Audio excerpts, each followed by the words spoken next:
So a couple of things. First of all, thank everybody for being here. You thanked everybody that I would normally thank, so that saves me a little bit of time. Uh, what I want to talk about is a couple of things I think are really important. I want to start with Shane's comment about being able to do this here, because it's important, because doing it here on a project where the potential revenue stream is limited by the incomes of the residents you have, and you've got 54% of this project in affordability, you've kind of made the point that you can do this anywhere. The idea that anybody building a building is saying it's too much, it's not too much. When your basic requirement in this county is 15% affordability and 85% market, usually high market, and the idea that you can't extract from that the revenues you need, something's wrong with this equation. So thank you for making an example of what's possible. And I think that's the way you make policy changes, when people like you step up and say, yeah, you can do this. This really matters to me. This project with 54% affordability and the size of the project is also really important. Since the year 2000, when the county had 42,000 affordable units, we've lost half of them. We're projected to lose half of that remaining half by 2030. We will have 10,000 of what started as 42,000 of the naturally occurring affordable housing units left by 2030. We lose housing units faster than we can replace them with affordable housing.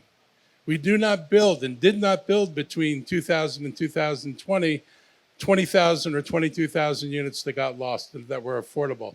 So there's an urgency to what you're doing, and your percentages that you've achieved here are really quite remarkable. I want to thank you for intervening in Bethesda, where you bought up a set of low-rise buildings that were slated to go under development. They were in some cases going to triple the density and result in half of the number of affordable units that existed before the property was redeveloped. So I want to thank HSE for not letting that happen and getting involved in the deal. That's where this county needs to go. If we're going to provide affordable housing, we have to do it at scale.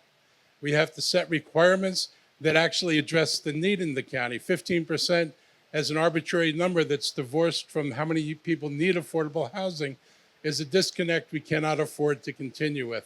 So you set so many examples here. And Shane, this is amazing.